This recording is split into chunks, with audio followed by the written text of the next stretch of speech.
Basically, this is really an overview of the ISO 9001:2015 requirements. For the ISO 9001 project, there are several activities like the meetings, orientations, training, documentation, and the oversight activities like internal audit and management review.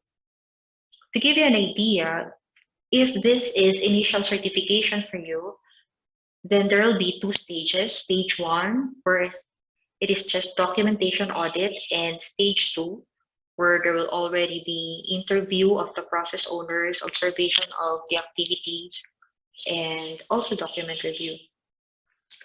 After that, if we pass, then we will be awarded with a certificate valid for 3 years, wherein there will be surveillance audit every year. If after one cycle or the initial 3 years, the next 3 years, you won't be subjected to another stage 1 or stage 2. You will go directly to what we call the recertification audit. Unless there are technical problems like you are not audited on or before the anniversary date wherein you can go back to stage 1. So for the whole meeting, we'll be focusing on the drone view, the systems thinking, wherein we want to shy away from just random activities, but we want to inquire if the activities in the organization are established, standardized, institutionalized, and continually improved. The models that will be used are the process approach, plan, do, check, act, and risk-based thinking models. And throughout our ISO 9001 project, we will be guided by the quality management system principles, these 7: customer focus, leadership, engagement of people, process approach, improvement, evidence-based decision-making, and relationship management. So we may say that we already have activities for feedback handling, for leadership meetings, and all of the reportings needed for orienting the staff and engaging them, and the rest. But then the question again is, are we on the systems thinking? Meaning, are these activities not just random or periodic, but actually established, standardized, institutionalized, consistently implemented, maintained, and continually improved? So for example, in one department, if you are the process owner or the unit head or the department head, the question will be, are you focusing on the day-to-day activity or the operational activity? Or do you employ the plan, do, check, act model, wherein you plan for the processes, for the training of the people, for the evaluation of the satisfaction of your client, or for the budget? Do you also ensure the controls to meet the targets and to conduct the activities as planned? And if we see non-conformance, do we control it? Do we do root cause analysis if it is a system level problem, and corrective action? No? So, and then do we address or continually improve our activity? So that's a plan to check act.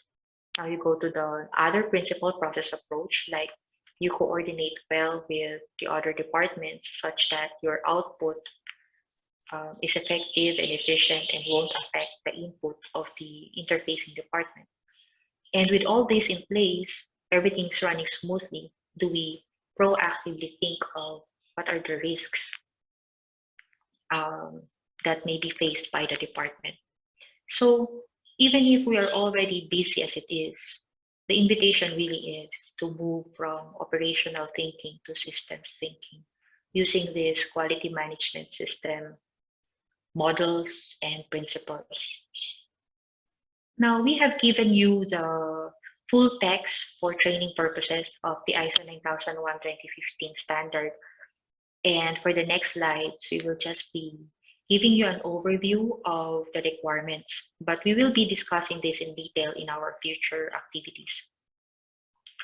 So we start with clause 4 because clauses 1 to 3 of the standard are introductory clauses.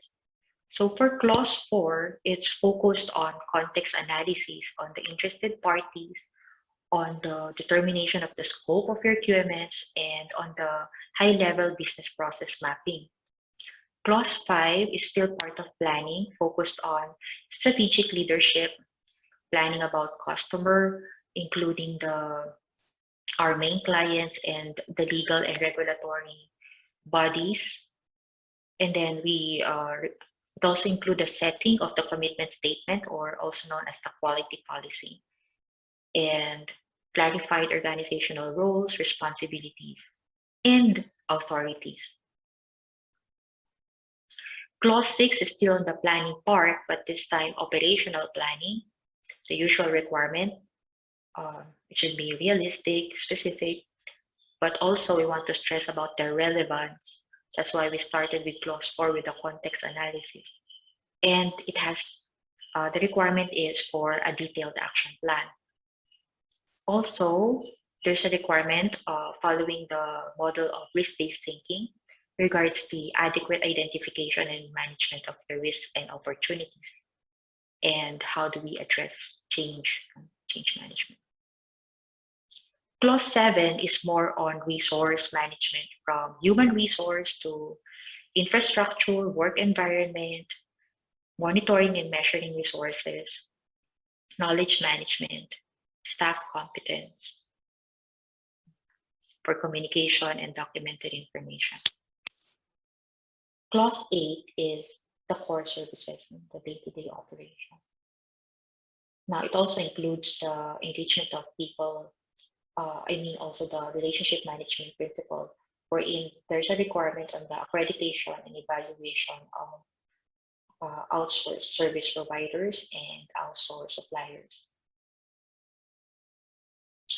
Clause 9, aside from the performance evaluation, monitoring, and measurement expected from the unit heads, also lists the oversight activities. The requirement regards internal audit and management review.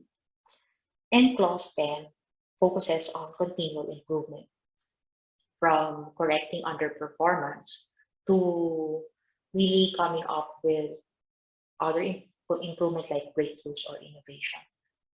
Now, as mentioned, this meeting is really just for an overview. What's more important is that for this morning, we discussed how do we move forward from here, like how do we identify our core team members so we can really proceed to planning our ISO 9001 project.